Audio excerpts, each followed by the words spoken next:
nations. Besides peace, there will be a great economic benefit to all nations.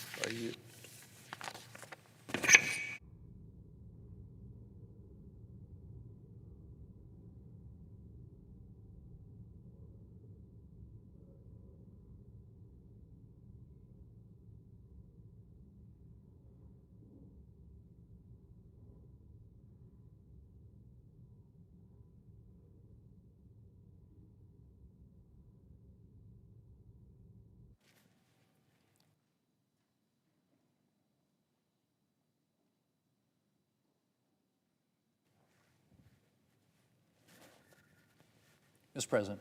Chair recognizes the Majority Leader. Mr. President, I want to join my colleague, Senator Grassley from Iowa, and before I begin, mention the release of the hostages on Monday. After more than 2 years in captivity, the final 20 living hostages were returned to Israel and reunited with their loved ones. To see the peace process moving forward is an occasion for immense gratitude.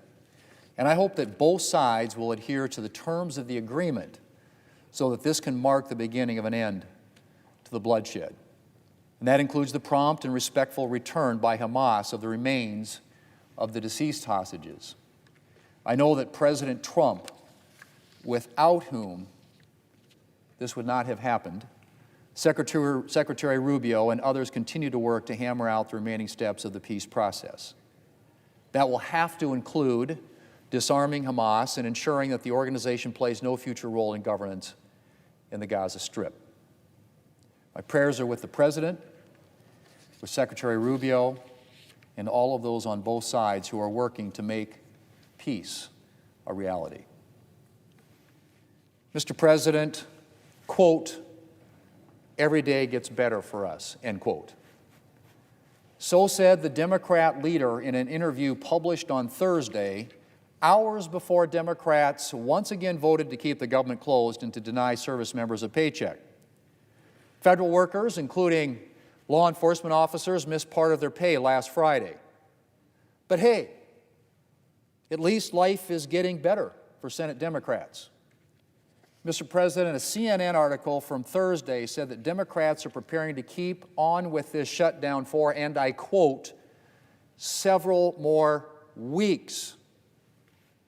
I guess Democrats are not going to be satisfied until military families and government workers are lining up at food banks or visiting payday lenders or simply charging necessary items like milk and bread on their credit cards to be repaid later if they can, along with the big interest charges that come with that. But hey, while military families and government workers may be deeply stressed, at least life is getting better every day for Senate Democrats. Mr. President, I could at least understand a little bit more where Democrats are coming from if Republicans were asking them to swallow a lot of new Republican policies to reopen the government. But Republicans aren't asking Democrats for anything. We're not asking them to support any new Republican policies. We're not asking them to swallow any partisan policy riders. We have put forward, and the House has passed, a clean, nonpartisan CR. That's the bill Democrats are rejecting. And by the way, you certainly don't have to take my word for it that we put forward a clean bill. Here's what one mainstream news publication said last week, and I quote, "It's important to note that Democrats instigated this shutdown. They rejected a clean funding proposal and demanded significant and expensive health care policy changes in exchange for their votes," end quote. It's important to note that Democrats instigated this shutdown. They rejected a clean funding proposal and demanded significant and expensive health care policy changes in exchange for their votes, end quote. Yeah, that pretty much captures it right there in a nutshell, Mr. President. Now, Democrats like to whine that Republicans aren't negotiating, but negotiation, Mr. President, is what you do when each side has a list of demands and you need to meet in the middle. Republicans, as I and a lot of other people have pointed out, haven't put forward any demands. Only Democrats have made demands. And by the way, very expensive demands. And they've taken government funding hostage in an attempt to force through their partisan measures. Mr. President, I remember when Democrats used to care about the effects of a government shutdown. In fact, I could fill a whole speech, many speeches actually, with quotes from Democrats talking about how terrible shutdowns are. I used to think they were sincere in those opinions, but it's become abundantly clear that their previous statements weren't based on principle, but on political advantage. Democrats were against shutdowns when it suited their political purposes, and now that it suits their political purposes, they think, to keep the government closed, now they support shutdowns. I suspect their political calculations are flawed, because after all, 65% of voters think Democrats should reopen the government instead of holding out for their partisan demands. But I guess, Mr. President, Democrats are more worried about getting the approval of their far-left base than about getting the approval of everyday Americans. Mr. President, it's day 14 of Democrat shutdown. Our economy is losing billions of dollars. Federal workers, including law enforcement officers, are going without pay. Critical government programs are in jeopardy. But hey, at least life is getting better every day for Senate Democrats. Mr. President, I yield the floor, and I suggest the absence of quorum. Clerk will call the roll. Ms. Alsop-Brooks.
Mr. President.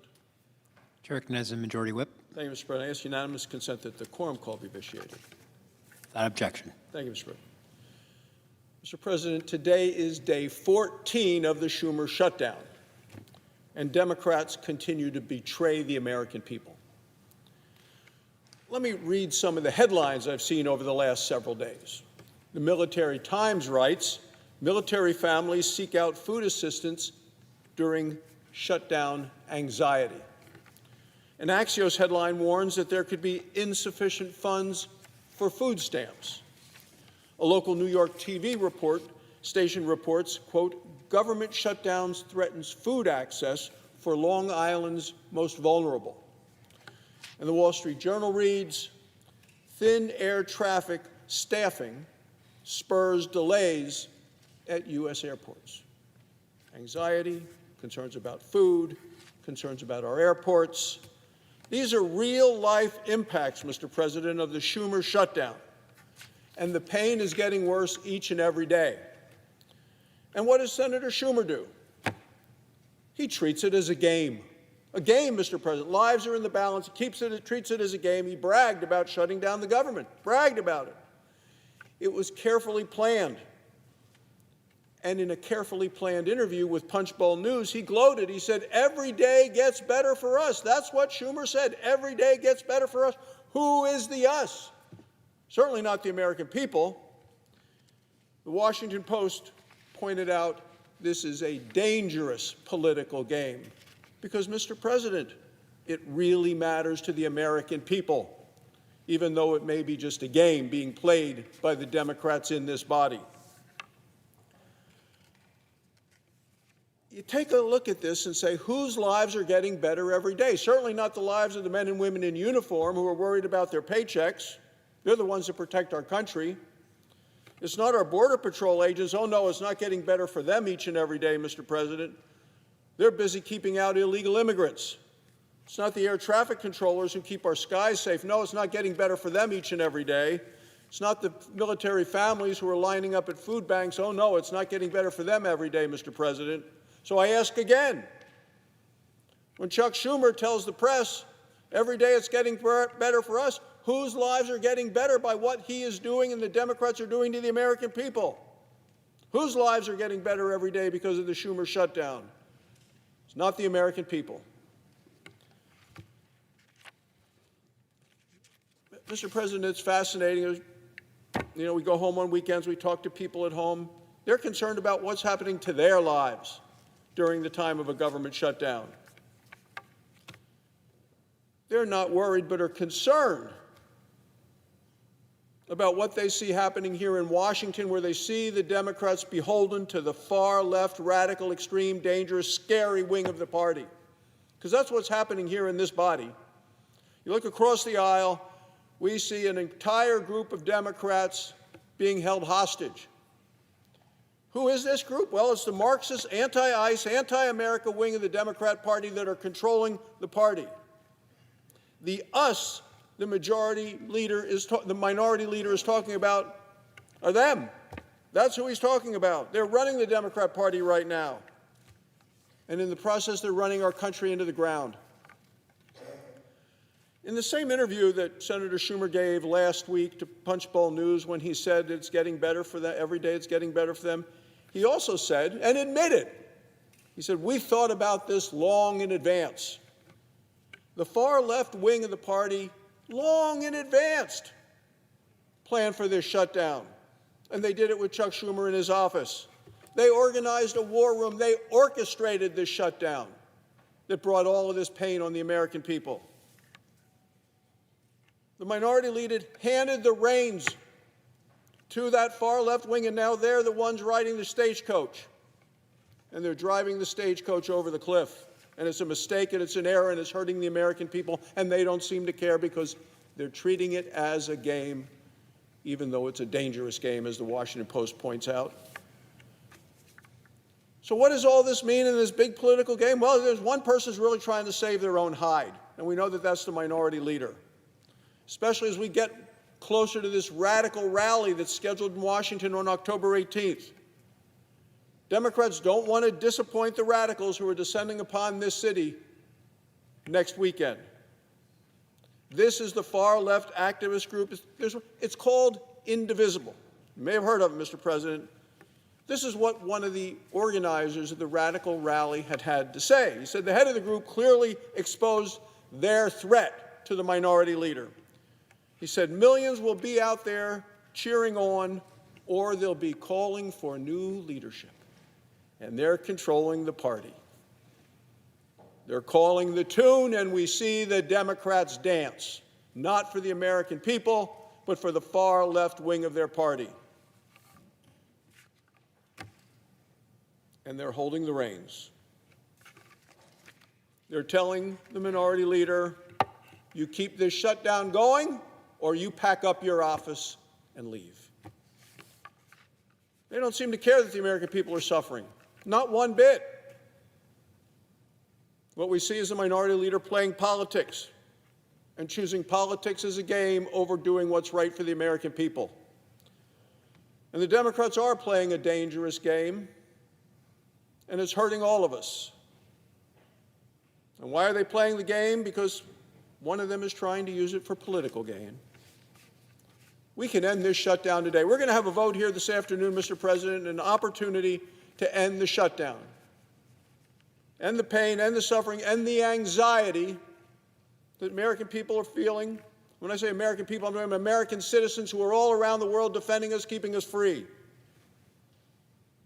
All we're asking is for a vote on a clean, continuing resolution. The Democrats did it 13 times when Joe Biden was in the White House. They're not willing to do it now because they have an organized, orchestrated plan to shut down the government, keep it shut down. Now, some Democrats have voted with us. We've had a bipartisan group, 53 votes that we've had. We need 5 more Democrats. I don't expect the minority leader to ever join that group to open the government, ever, no matter how obvious it is, how necessary it is, how much pain he is causing. But that's what we have and we're facing today, and we have a chance just this afternoon, Mr. President, 5:30 this afternoon, on a vote of this body to pick up and pass a bipartisan bill, continuing resolution, that they've done 13 times in the House and the Senate when Joe Biden was president. And yet the Democrats in this body have been voting no time after time after time. We need a few more Democrats, a few who care about helping the American people and care more about helping the American people than they do about helping the minority leader. He has a political disaster on his hands. That's not a problem for all of us, but we're suffering the consequences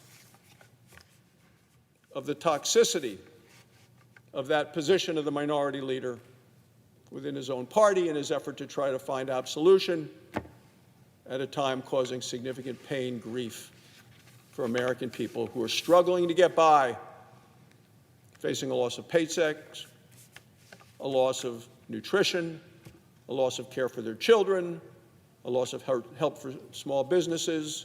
You can go down the list.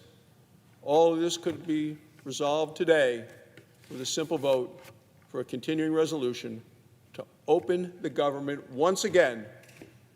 That's what we should do today, Mr. President. That's the right thing for this body and a right thing for our country. Thank you, Mr. President. I yield the floor. Suggest the absence of a quorum. Clerk will call the roll. Ms. Also Brooks.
And I ask unanimous consent the quorum be dispensed with. Without objection.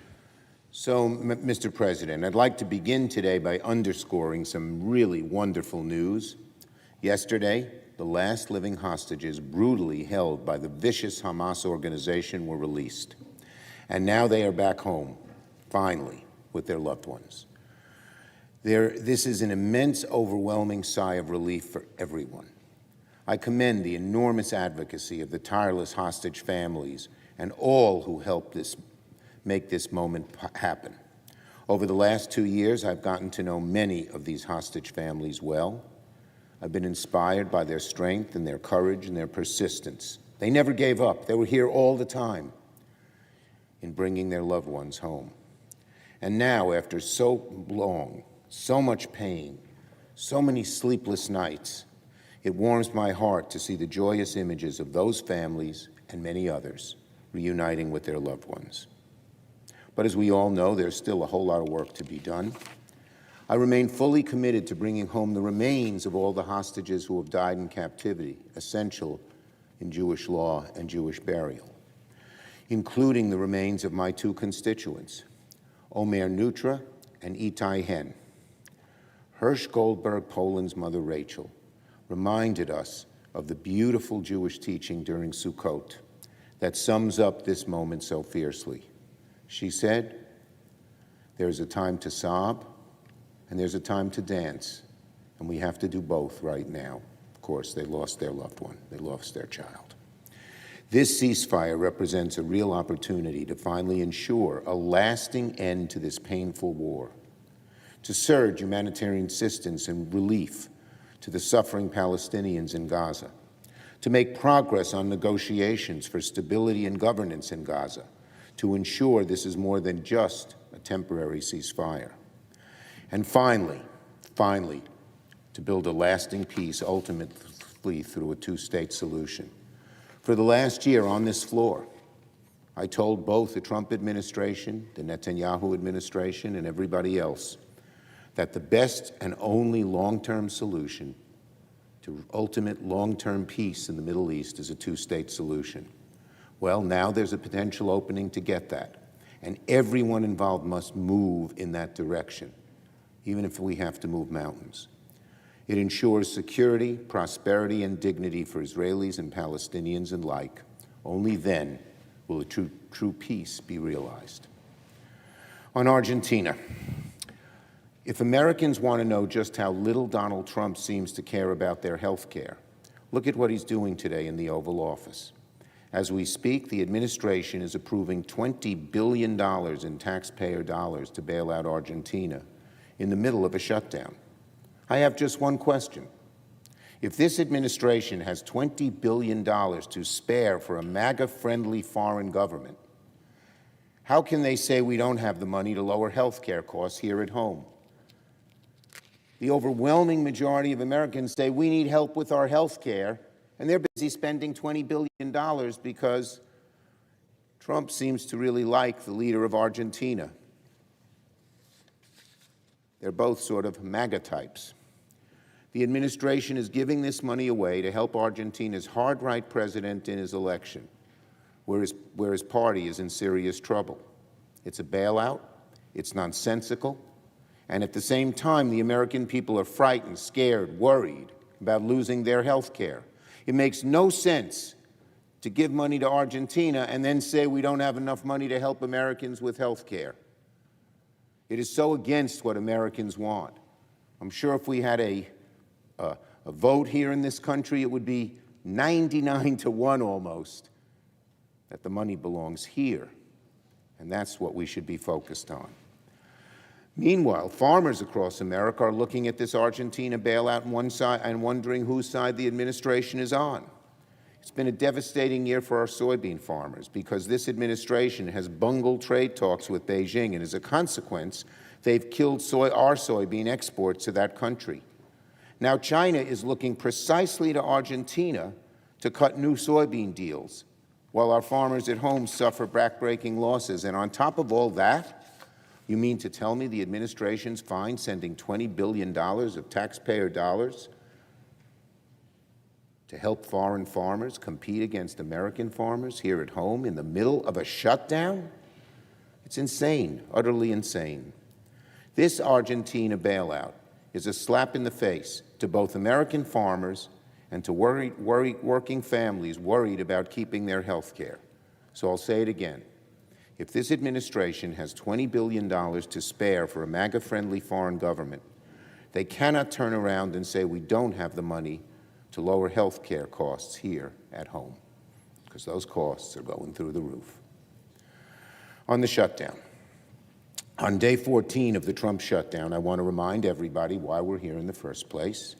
Democrats have made it very clear, day in, day out, we want to open the government and have a serious negotiation to fix the health care premium crisis that is set to wallop the American people.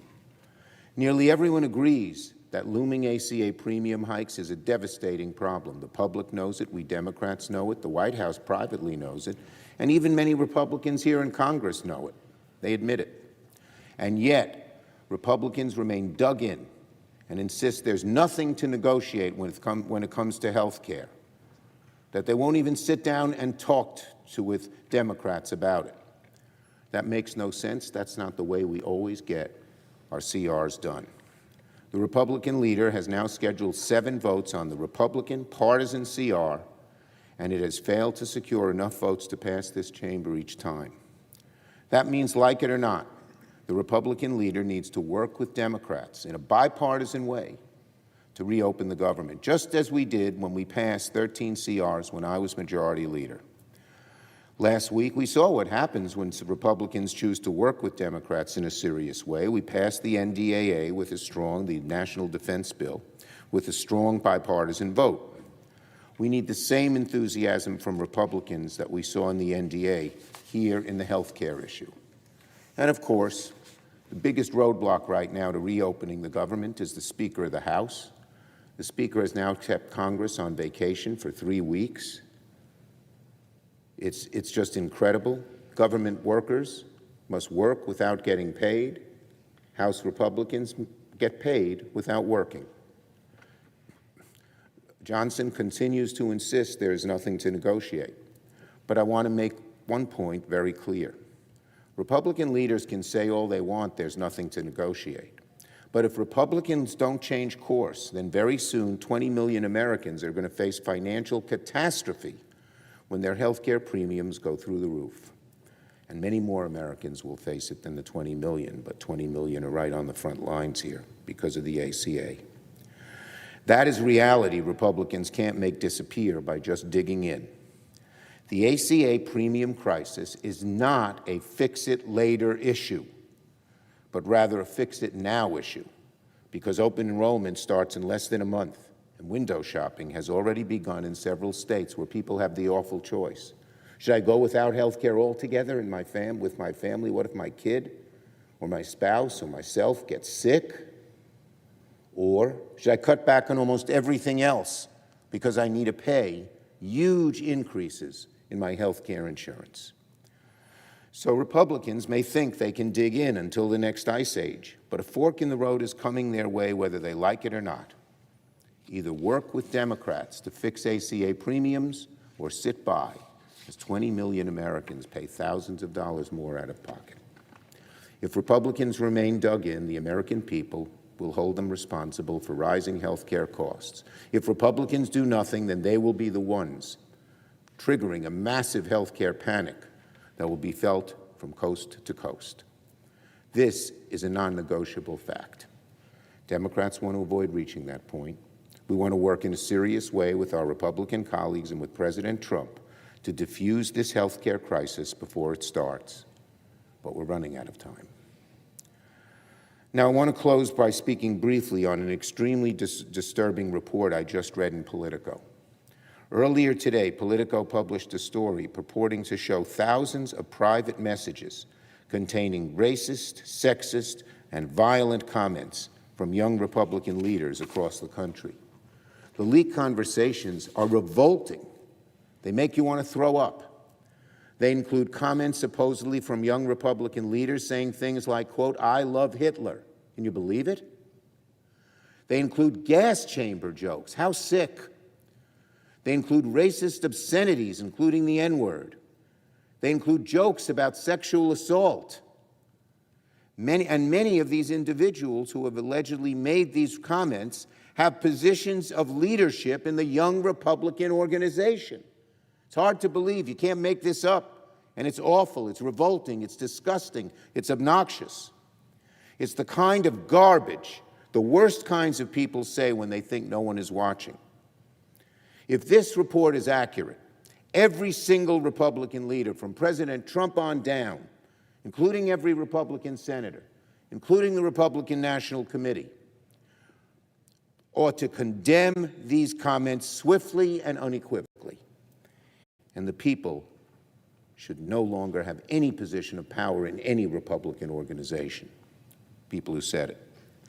At this delicate political moment, Mr. President, party leaders of all sides have an obligation to speak out against this kind of violent and vile rhetoric. Republicans, leaders cannot be silent if these sickening reports are true. I yield the floor.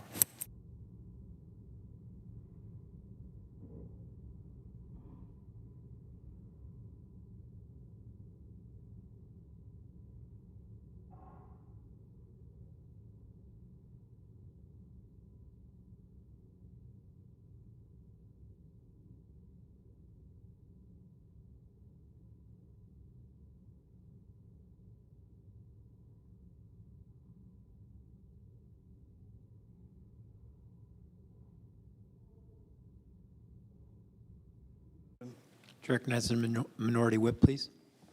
Mr. President, last Friday, Senator Tammy Duckworth, my colleague from Illinois, and I went back home to Illinois to Broadview, which is a suburb of the city of Chicago. It's become quite well known around the country because it's a detention facility for ICE. And I'd been there many times in the past. Every Friday morning, two wonderful women, Sister Pat, Sister Joanne, used to go to the Broadview facility and pray a rosary and then go inside and say goodbye to the detainees who were being deported on planes that very morning.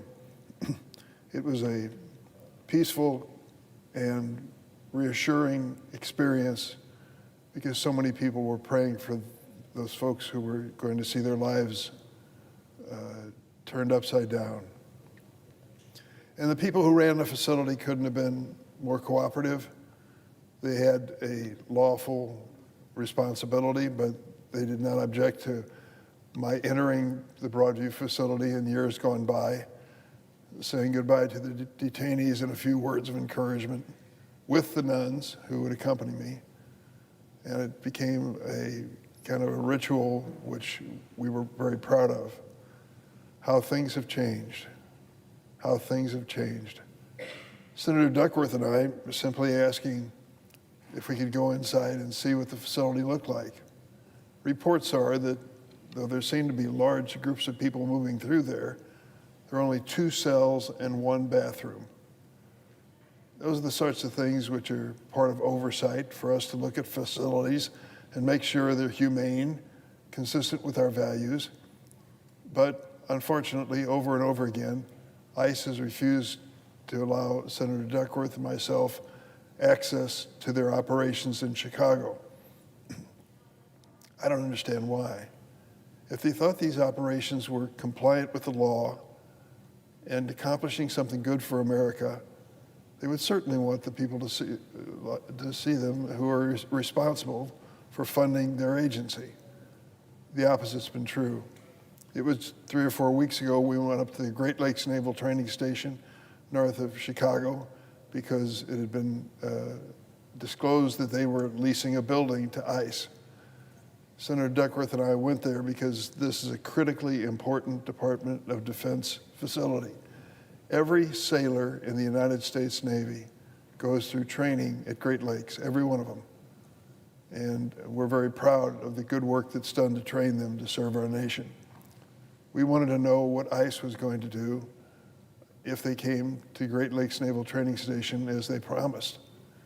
We have a legitimate concern. Every Thursday, 900 to 1,000 of these sailors go through a graduation ceremony, a commencement ceremony. and their proud parents sit in bleachers with their cameras following the events of the day, which are historic for each family. So we understand with 900 to 1,000 graduates, families come from all over the United States to witness this moment in family history that will be talked about forever, the day that their son or daughter graduated from Great Lakes. And we were concerned if ICE is going to go through and check everybody who looks suspicious, the Kavanaugh test, do they look like they're Hispanic? What impact is that going to have on Great Lakes, on the men and women who work there, on the young graduates of the training course? What impact would that have if someone decided from ICE to start asking for identification, papers, passports, driver's license of those sitting in the bleachers? It's not beyond the realm of possibility. In fact, it's a very real possibility, because we're watching what ICE is doing in the city of Chicago. It's terrible. It's indefensible. It's embarrassing. I don't know if the ICE agents who are responsible for this conduct have been well trained, whether they're veterans of the force, or whether they answered the ads that show up on Chicago television all the time that if you'll sign up for ICE, we'll give you a $50,000 check, a bonus to sign up. I don't know who's signing up. I don't know how many are signing up. ICE and the Department of Homeland Security refused to disclose that to Congress or to the American people. They say it's justified. It's justified for the tactics that they're using, wearing masks with no insignia on their person that shows that they work for any federal agency whatsoever. They justify this by saying it's so dangerous in the city of Chicago. Dangerous in the city of Chicago. I thought about that this weekend. They say in criticism of Chicago that people are fleeing the forces of violence. Well, there was some fleeing going on in Chicago this weekend. 53,000 runners came for the Chicago Marathon. We're told that it's so dangerous in the city of Chicago that this president has to send National Guard volunteers in from the state of Texas, who've been federalized and controlled by the federal government. 53,000 runners and over 500,000 tourists. Dangerous city, not what I see. Can we do better when it comes to reducing crime? You bet. And isn't that true for just about every city in America? When it gets down to it, the danger is not in the streets in the city of Chicago. The danger is what's happening when troops are being sent in to stand on street corners with rifles. Listen, I'm a fan of the National Guard. Tammy Duckworth, who was with me, spent 23 years in the Guard before she was shot down over Iraq. She loves those Guardsmen and women, considers them her brothers and sisters. I'm sorry that they're being dragged into this political theater created by President Trump. But the reality is, what the ICE agents are doing in the city of Chicago is nothing short of outrageous. Innocent people involved in peaceful, constitutional, legal conduct are being assaulted by these officers. We live in an age of cell phones and videos. This is not something that we're making up. It's on the news every night. And the people of Chicago resent it, and they should, and I join them in that feeling. Yes, follow the law, but to abuse people who are simply there to protest the presence of these ICE forces, that is guaranteed acceptable and legal by our Constitution. Article 1 of the Bill of Rights makes that very clear. So we left water for the volunteers who were there and those who are participating. We asked to go into the Broadview facility, and once again we were turned down. And we're doing our best to make sure we continue to keep an eye on what's happening. Restaurants in Chicago feel that the ICE agents are making things worse, not better. They've started putting notices on the windows and doors and entries to some restaurants that ICE agents are not welcome, and for good reason. When ICE shows up, people know it. Word spreads quickly, and people flee and hide for fear what's going to happen to them. That's the reality of the strategy in Chicago, and it's a strategy which has to come to an end and should very soon. If these men and women who are representing our government and ICE are proud of what they're going to do, let's have full disclosure. Let's find out what they've done, how they're spending the billions of dollars we're sending their way, and why that money isn't being spent on law enforcement now. If you want to help reduce crime and violent crime and murder, work with the police and law enforcement. But no, that's not what the administration wants to do. They want their own show. They want their own theater. I've tried to visit these facilities many times. Once again, I was disappointed this last Friday. But that's not the end of my effort. As long as I'm serving in this capacity, I will accept my constitutional responsibility to watch how the money is being spent. On Saturday, I spoke to peaceful protesters who've been demonstrating in Broadview for weeks. I went to St. Eulalia Church, which is just on the outskirts of Chicago, near Broadview. Hundreds of people showed up at that church to begin a procession, a holy procession, to the Broadview facility and ask if they could be allowed to go in. If not, if they could distribute communion among the demonstrators as well as law enforcement who were there. It was a peaceful demonstration, and I was proud to be part of it. It was an effort to bring to light publicly what is going on and to make it clear that Chicago is not a dangerous city, and the presence of troops sent by this president and this administration was totally unnecessary. Protesters facing tear gas and pepper spray from DHS are not making this America any safer or Chicago any safer. Hundreds of people have rallied outside the ICE facility in Broadview, peacefully protesting. Are some arrested? Yes. Last Friday, of the hundreds who came there, how many were arrested? 4. 4. Does that seem like a situation where you want to call in the National Guard from Texas? And to think that the president claims that using federal military force will improve the situation, the reality is the opposite is true.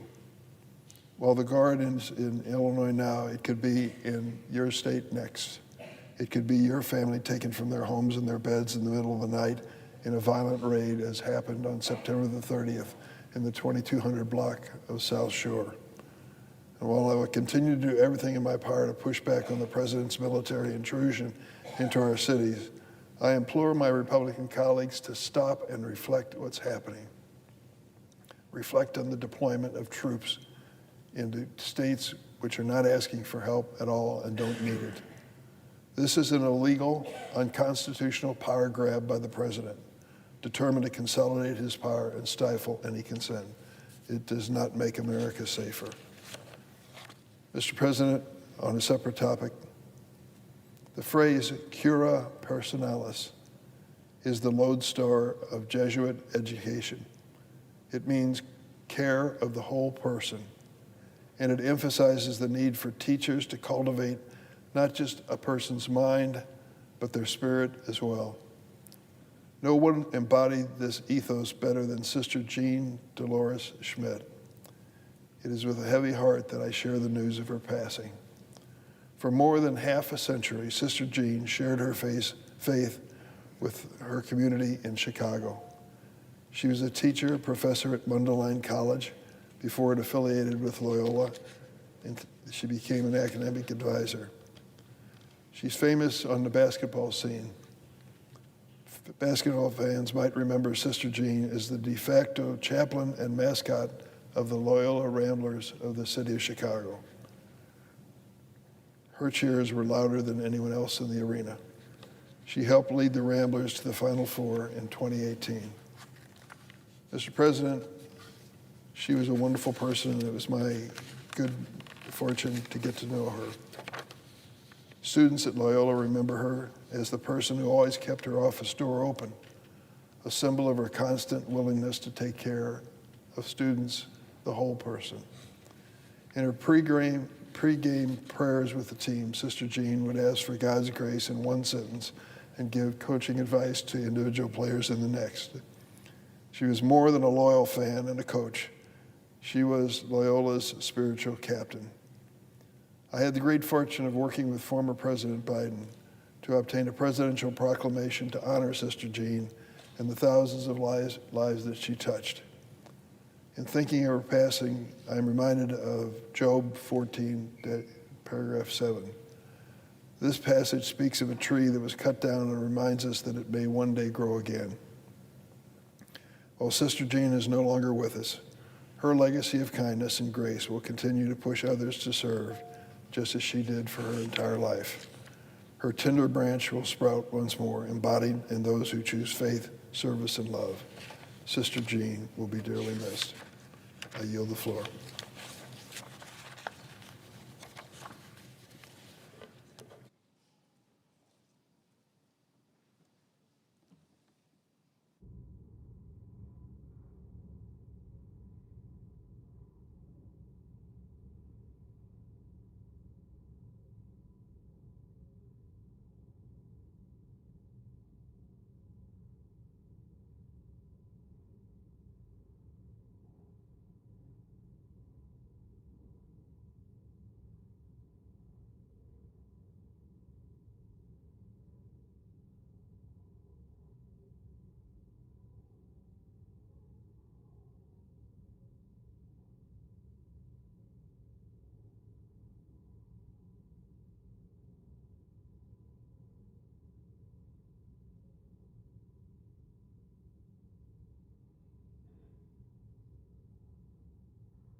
Mr. President, Chair recognizes the senator from Massachusetts. Mr. President, I ask unanimous consent that the Committee on Banking, Housing, and Urban Affairs be discharged from further consideration of S. 2965 and the Senate proceed to its immediate consideration, that the bill be considered read a third time and passed, and the motion to reconsider be considered made and laid upon the table with no intervening action or debate. Is there objection? Mr. President. Chair recognizes the senator from South Carolina. Thank you, Mr. President. I rise to oppose S. 2965. This bill would impair Treasury's ability to support an important ally in South America, a region this administration has rightly prioritized.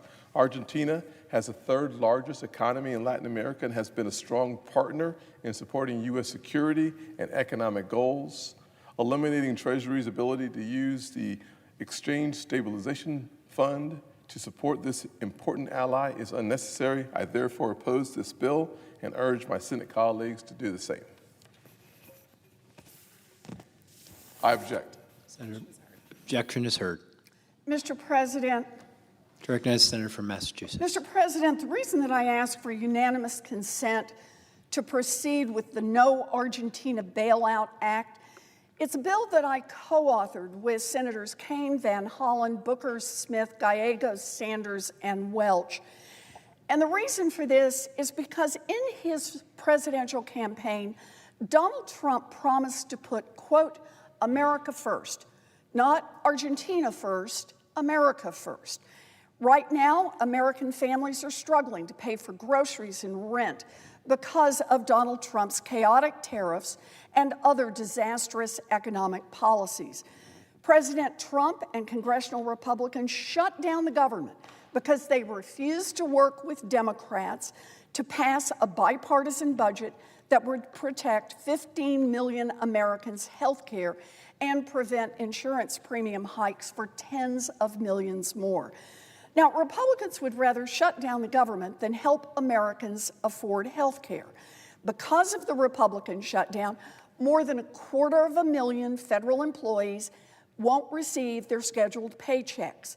National parks are understaffed, and some are even closed entirely. Air traffic controllers and TSA agents aren't getting their paychecks, and shutdown-related staff shortages have led to flight delays. Critical government agency functions are being affected across the board. But one government function that President Trump didn't want to shut down, sending $20 billion, American taxpayer dollars, to Argentina. That's right. Even while the Trump administration is trying to fire more American workers and shut down more services here in the United States, Donald Trump is carefully keeping open the office at the Treasury Department responsible for executing his bailout of Argentina's financial markets. The administration agreed to send $20 billion in American taxpayer money to Argentina's central bank, and that loan is evidently just the start. Secretary Bessent also revealed that Treasury started purchasing Argentine pesos directly and promised that, going forward, Treasury would do whatever it takes to keep Argentina's financial markets afloat, including buying up the country's debt.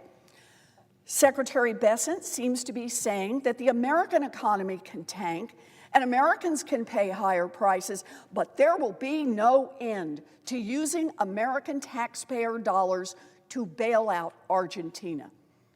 For Trump, the leader of Argentina is more important than American families struggling with rising costs for health care. This is a bitter blow, but for American farmers, the story is even worse. For months now, American farmers, particularly American soybean farmers, have been suffering under the weight of Trump's sweeping tariffs. Buyers around the world have been reluctant to purchase from our farmers when Trump is slapping tariffs on their home countries. While our farmers suffer, other countries sense an opportunity for themselves. A few weeks ago, Argentina cut a deal with China to boost the sales of their soybeans and leave American soybean farmers out in the cold. After Argentina took those actions, after Argentina cut a deal to take the legs out from underneath American farmers, Trump authorized a $20 billion bailout for Argentina. This development is so terrible for American farmers and so embarrassing that the Treasury Secretary was caught looking at frantic texts from President Trump's own Agriculture Secretary complaining that the U.S. is bailing out a country that cozied up to China at the expense of American farmers. So, why is Donald Trump backpedaling on America first to make it Argentina first? Because Donald Trump's personal friend, close political ally, and, quote, favorite president, Argentine President Javier Milei, is facing a critical midterm election in the coming weeks, and he is in trouble. Milei's popularity has plummeted in recent months because of his ongoing corruption scandals and the complete failure of his radical economic agenda. As a result, his party suffered a surprising defeat in local elections in September. Now, the election coming up on October 26th will determine whether Milei can keep exerting control over Argentina's legislature. With global investors pulling their money from the country, trying to get off his sinking ship and destabilizing its financial markets, his party's electoral chances looked really slim. So Trump is sending $20 billion U.S. taxpayer dollars to bail out Argentina and prop up Milei so he can stay in power. That's Argentina first, not America first. But there's more. The bailout for Argentina also helps Treasury Secretary Scott Bessent's billionaire hedge fund buddies. Bessent's pals have bought up Argentina's debts, and if Argentina goes down, those Wall Street billionaires could lose a lot of money. Bailing out Argentina gives an off-ramp to the Wall Street giants who want to exit their investments. And meanwhile, here at home, the Trump administration is pushing 15 million Americans toward an unwanted off-ramp from their current health care.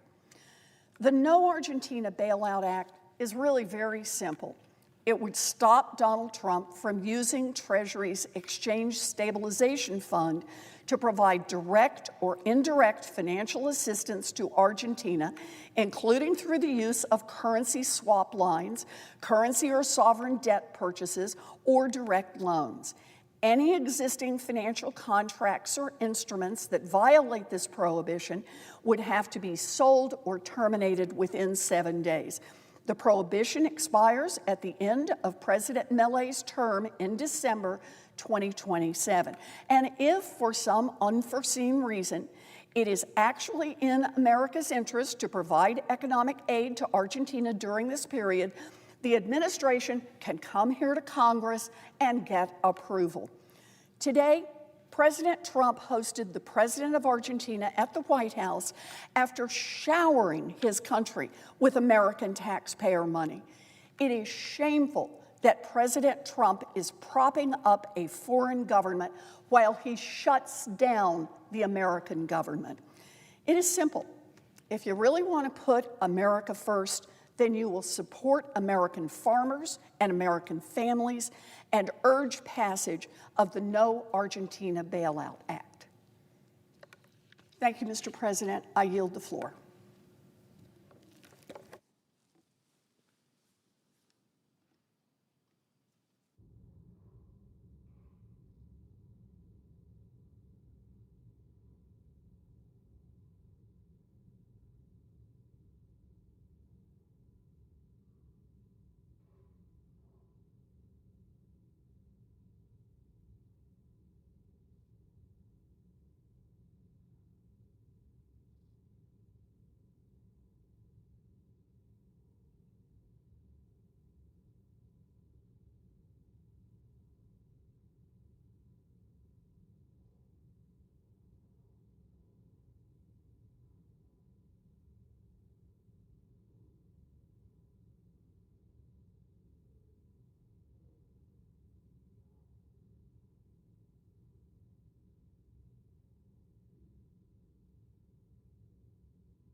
President, Senator from Arkansas. I ask unanimous consent to waive the mandatory quorum call with respect to cloture on the motion to proceed to calendar number 168, H.R. 5371. Without objection. The clerk will report the motion to evoke cloture. Cloture motion. We, the undersigned senators, in accordance with the provisions of Rule 22 of the Standing Rules of the Senate, do hereby move to bring to a close debate on the motion to proceed to calendar number 168, H.R. 5371, an act making continuing appropriations and extensions for fiscal year 2026 and for other purposes, signed by 17 senators. Consent, the mandatory quorum call has been waived. The question is it the sense of the Senate that debate on the motion to proceed to H.R. 5371, an act making continuing appropriations and extensions for fiscal year 2026 and for other purposes shall be brought to a close? The yeas and nays are mandatory under the rule. The clerk will call the roll. Ms. Also Brooks, Ms. Baldwin, Mr. Banks, Mr. Barrasso, Mr. Bennett, Mrs. Blackburn, Mr. Blumenthal, Ms. Blunt Rochester, Mr. Booker, Mr. Bozeman.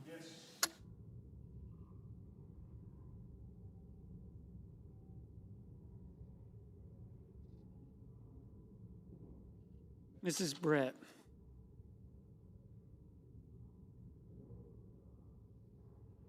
Mr. Budd.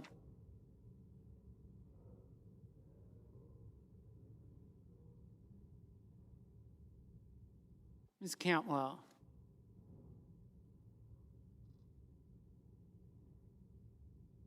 Mrs. Capito.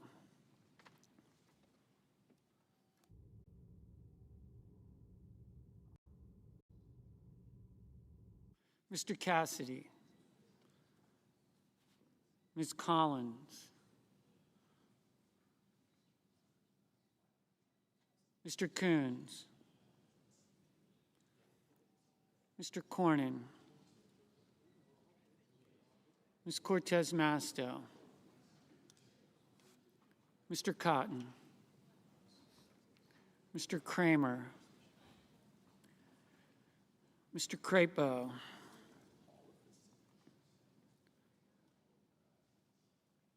Mr. Cruz. Mr. Curtis.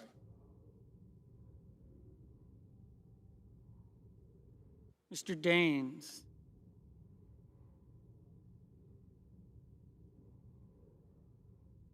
Mrs. Duckworth.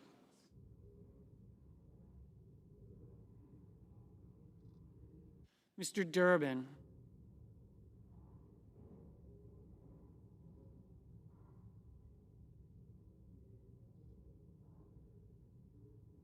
Ms. Ernst. Mr. Betterman.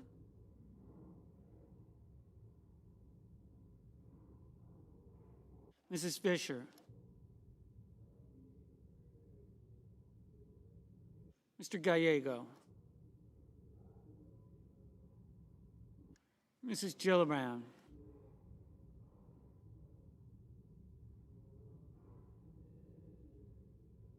Mr. Graham.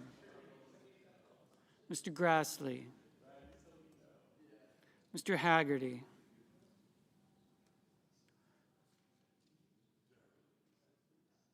Ms. Hassan.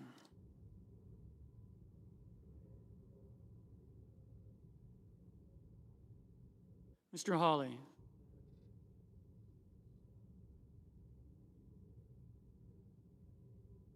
Mr. Heinrich. Mr. Hickenlooper.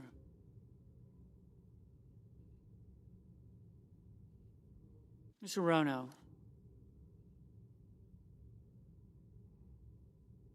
Mr. Hoven.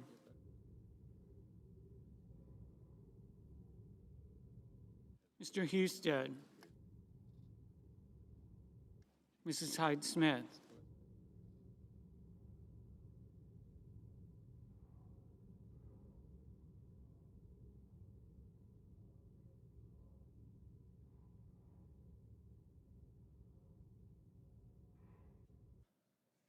Mr. Johnson, Mr. Justice, Mr. Kane, Mr. Kelly, Mr. Kennedy, Mr. Kim, Mr. King, Ms. Klobuchar,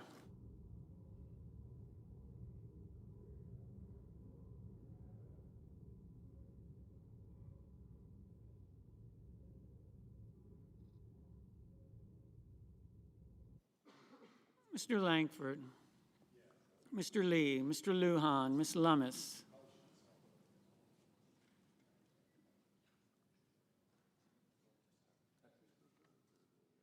Mr. Markey, Mr. Marshall, Mr. McConnell, Mr. McCormick, Mr. Merkley, Mrs. Moody, Mr. Moran, Mr. Moreno, Mr. Mullen, Ms. Murkowski, Mr. Murphy, Mrs. Murray.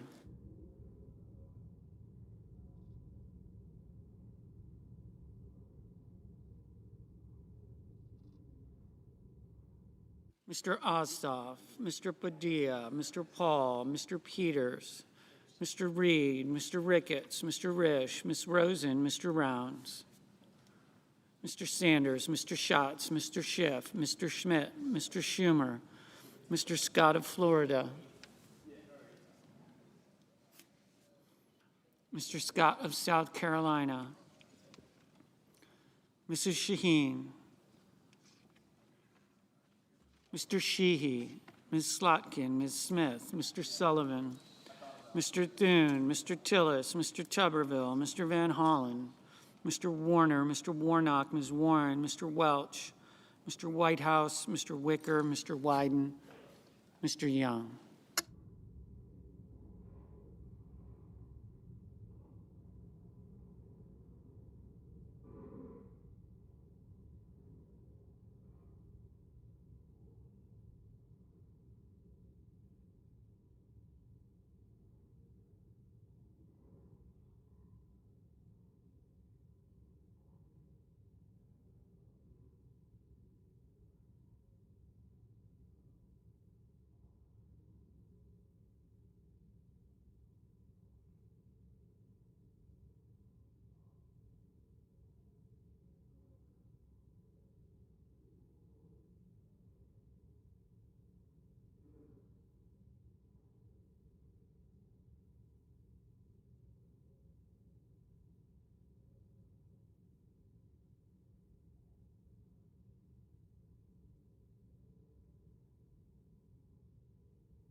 Senators voting in the affirmative: Bozeman, Capito, Cornyn, Cotton, Crapo, Curtis, Daines, Fisher, Graham, Grassley, Langford, Moran, Moreno, Scott of South Carolina, Tuberville. Senators voting in the negative: Blunt, Rochester, Heinrich, Hirono, Kim, Padilla, Warner, Warnock.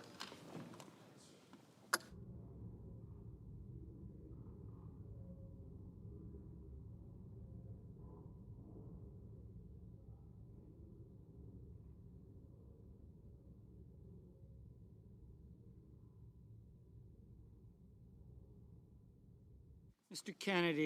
Kennedy, aye.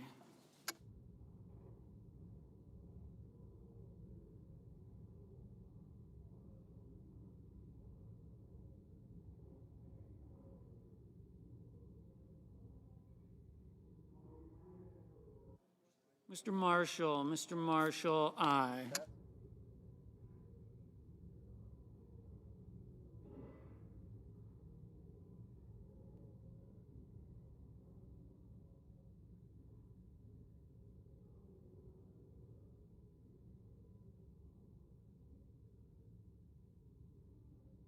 Ms.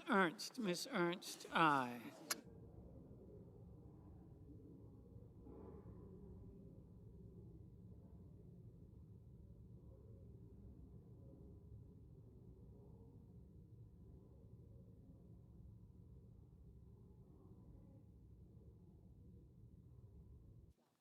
Ms. Slotkin, no. Mr. King, aye. Mr. Whitehouse, no.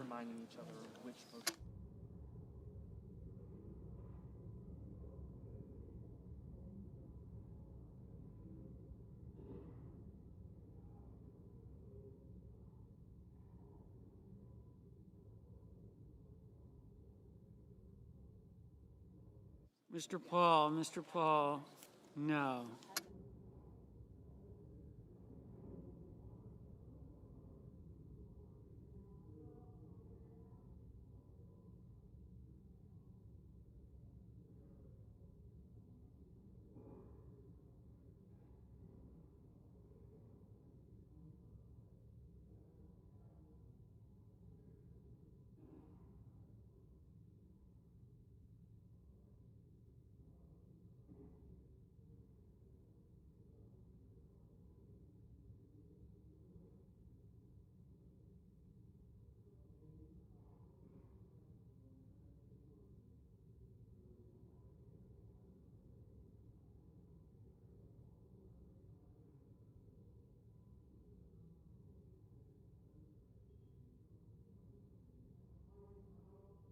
Mr. Wyden, no. Ms. Hassan, no.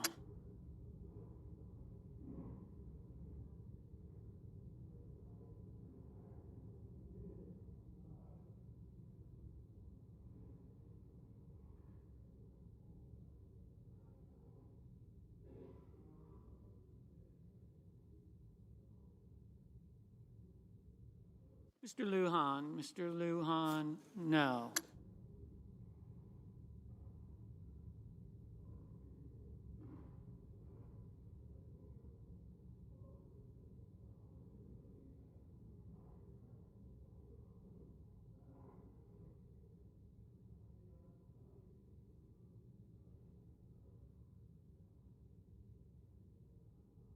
Mr. Peters, no.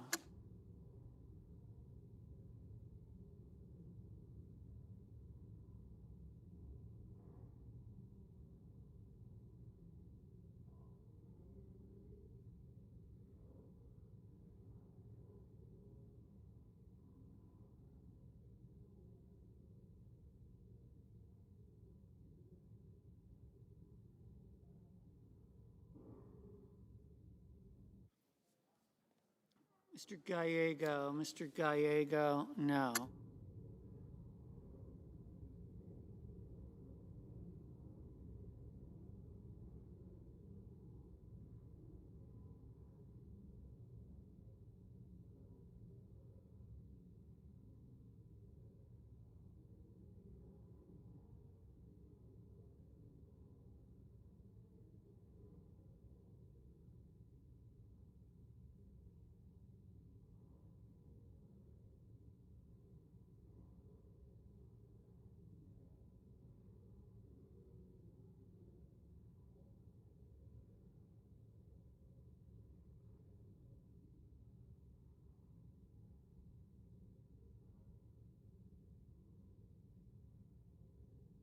Mr. Reed, no.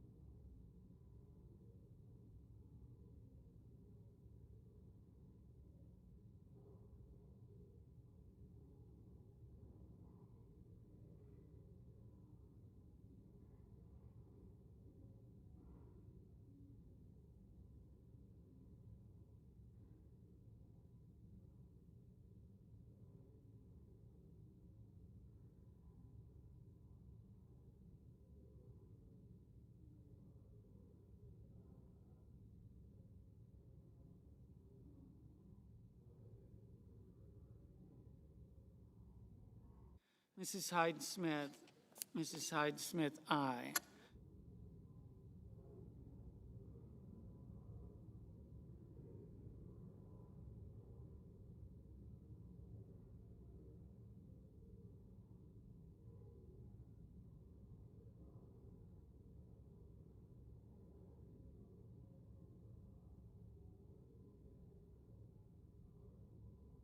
Ms. Smith, no. Mr. Husted, aye.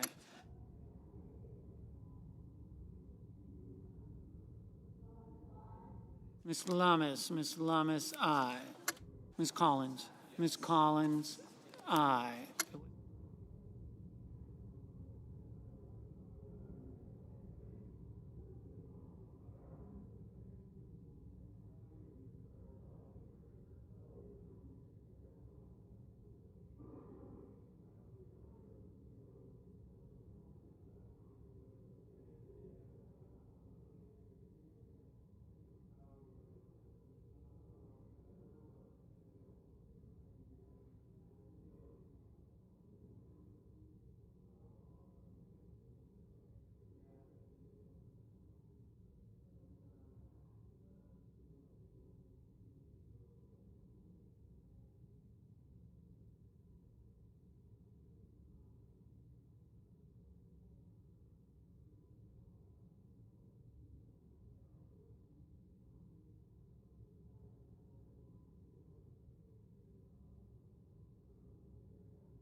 Mr. Rounds, aye. Mr. Merkley, no.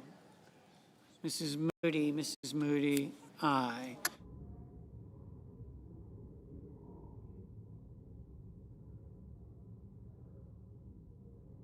Mr. Schiff, no. Mr. Mullen, aye.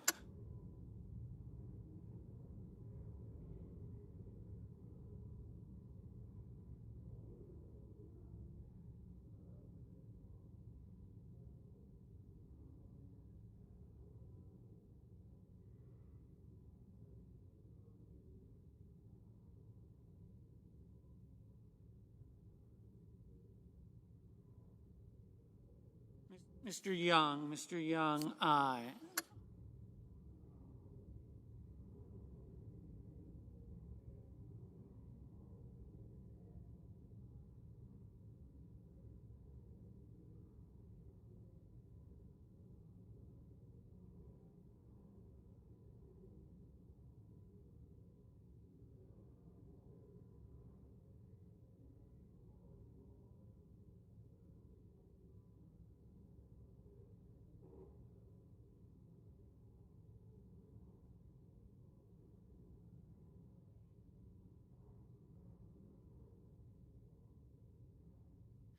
Mr. Hickenlooper, no.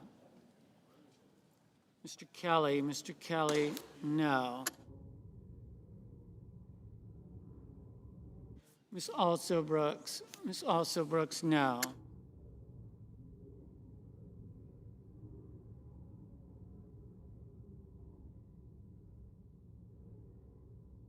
Mrs. Murray, no.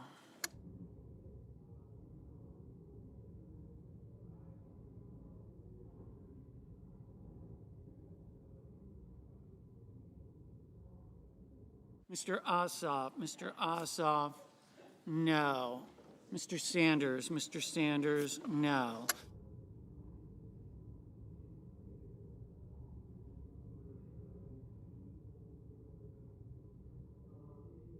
Ms. Cortez Masto, aye. Mr. Markey, no. Mr. Durbin, no.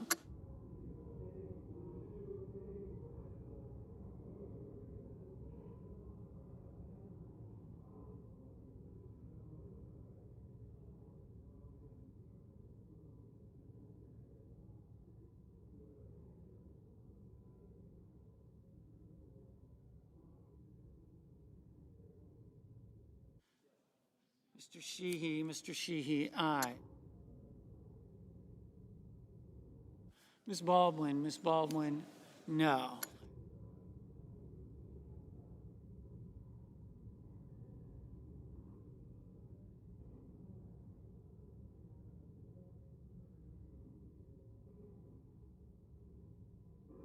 Mr. Kane, no.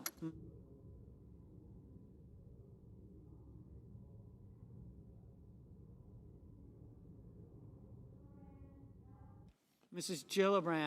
Gillibrand, no.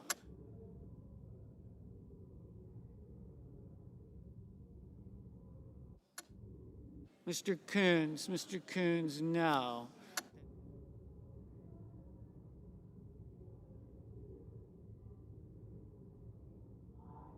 Mr. Wicker, aye.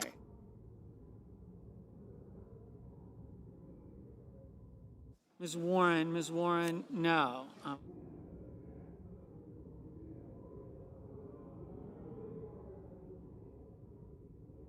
Mr. Booker, no. Mr. Blumenthal, no. Mr. Murphy, no. Mr. Schatz, no.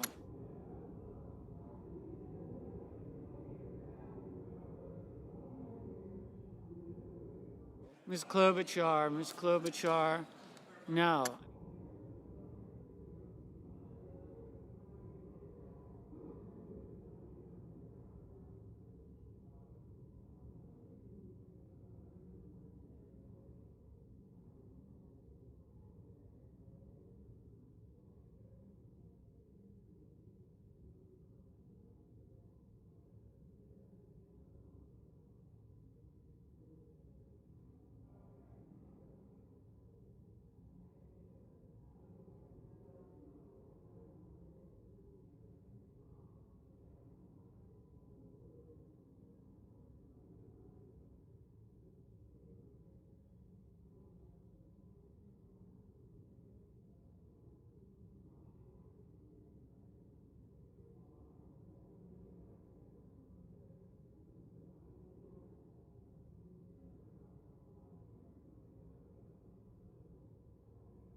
Mr. Barrasso, aye. Mr. Justice, aye. Mr. Banks, aye.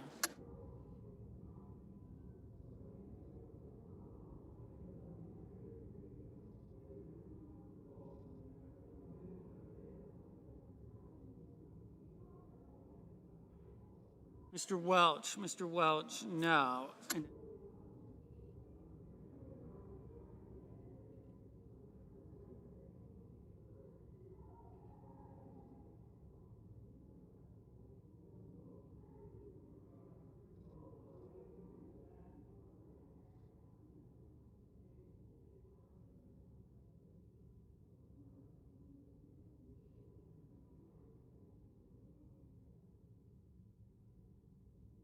Mrs. Brett, aye. Mr. Risch, aye.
Mr. Schmidt, aye.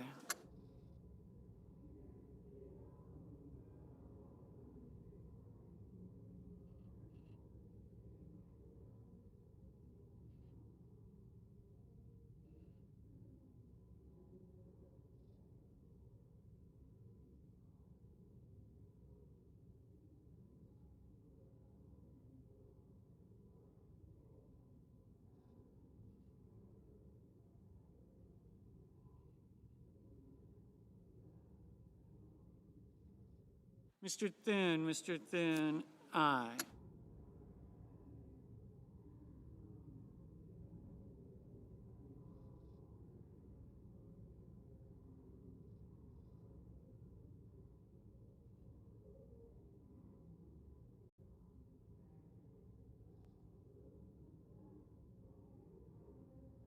Mr. Kramer, aye.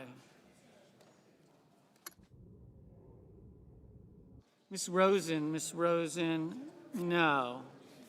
Ms. Murkowski, aye.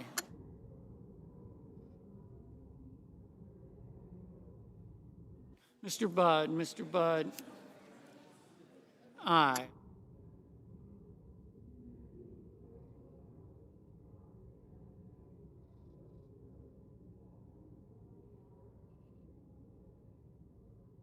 Mr. Hawley, aye. Mr.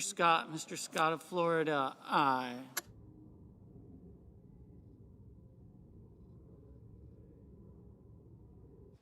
Mr. Johnson, aye. Yeah. Mr. Hoven, aye.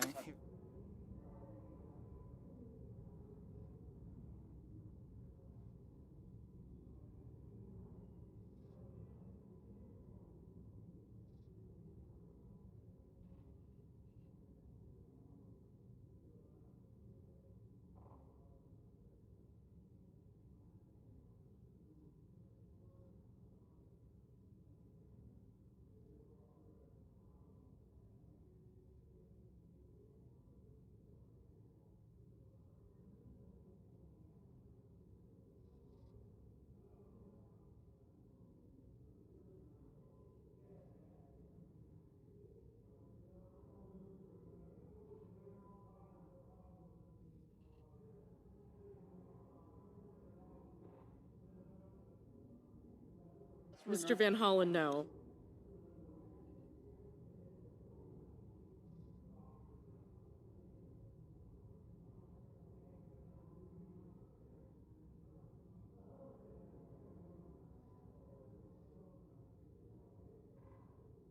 Mrs. Blackburn, aye.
Mr. Schumer, no.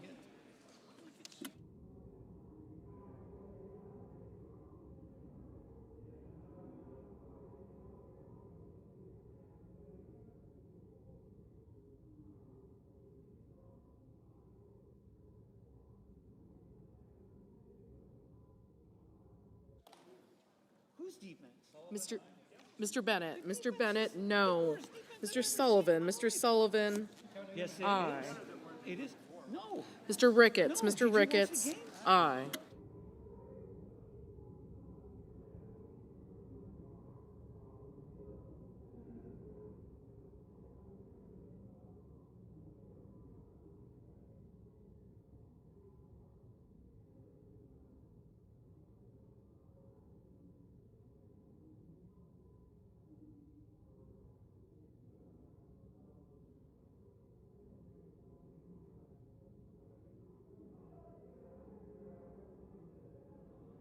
Mrs. Shaheen, no.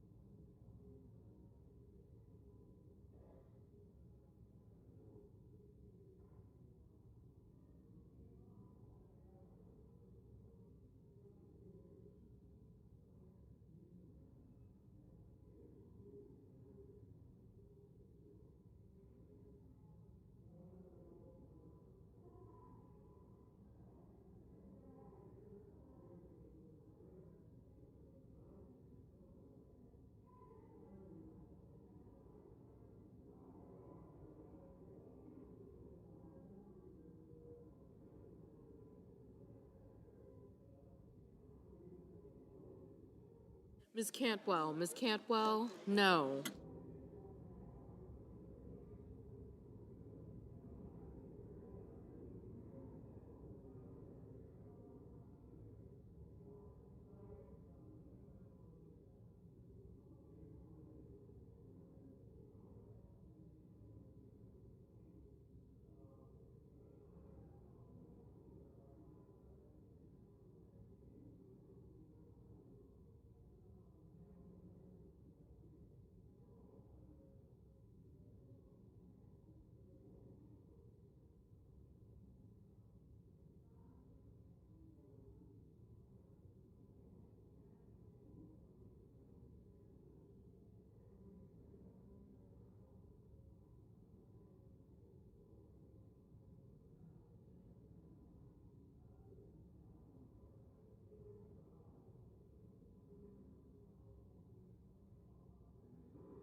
Mr. Lee. Mr. Lee, aye.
Mr. McCormick. Mr. McCormick, aye.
Mr. Cruz. Mr. Cruz, aye.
Mr.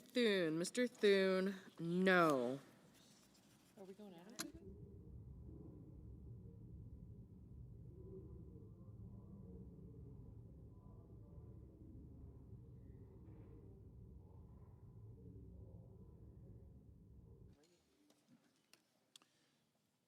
On this vote, the yeas are 49, the nays are 45. 3/5 of the Senate's duly chosen and sworn have not having voted in the affirmative. The motion is not agreed to. Majority Leader. Thank you, Mr. President. I enter a motion to reconsider. The motion is entered. Mr. President, I send a cloture motion to the desk. The clerk will report. Cloture motion. We, the undersigned senators, in accordance with the provisions of Rule 22 of the Standing Rules of the Senate, do hereby move to bring to a closed debate on the motion to proceed to calendar number 168, H.R. 5371, an act making continuing appropriations and extensions for fiscal year 2026 and for other purposes, signed by 17 senators as follows. Mr. President, I ask consent the reading of the names be waived. Without objection. And I move to proceed to executive session to consider calendar, or executive calendar, I should say, number 460. The question is on the motion. All in favor say aye. Aye. Those opposed, no. The ayes appear to have it. The ayes do have it. The motion is agreed to. The clerk will report the nomination. Nomination, the Judiciary, Harold D. Moody III of Alabama to be United States District Judge for the Northern District of Alabama. Mr. President, I send a cloture motion to the desk. The clerk will report the cloture motion. Cloture motion. We, the undersigned senators, in accordance with the provisions of Rule 22 of the Standing Rules of the Senate, do hereby move to bring to a close debate on the nomination of Harold D. Moody III of Alabama to be United States District Judge for the Northern District of Alabama, signed by 17 senators as follows. Mr. President, I ask consent the reading of the names be waived. Without objection. I move to proceed to legislative session. The questions on the motion. All in favor say aye. Aye. All opposed, nay. The ayes appear to have it. The ayes do have it. Mr. President, I withdraw the motion. Motion's agreed to. I withdraw the motion to proceed. The senator has that right. I The move to motion proceed. is withdrawn. I move to proceed to calendar number 136, H.R. 4016. The clerk will report. Calendar number 136, H.R. 4016, making appropriations for the Department of Defense for the fiscal year ending September 30th, 2026, and for other purposes. Mr. President, I send a cloture motion to the desk. The clerk will report. Cloture motion. We, the undersigned senators, in accordance with the provisions of Rule 22 of the Standing Rules of the Senate, do hereby move to bring to a close debate on the motion to proceed to calendar number 136, H.R. 4016, an act making appropriations for the Department of Defense for the fiscal year ending September 30, 2026, and for other purposes, signed by 17 senators as follows. Mr. President, I ask consent the reading of the names be waived. Without objection.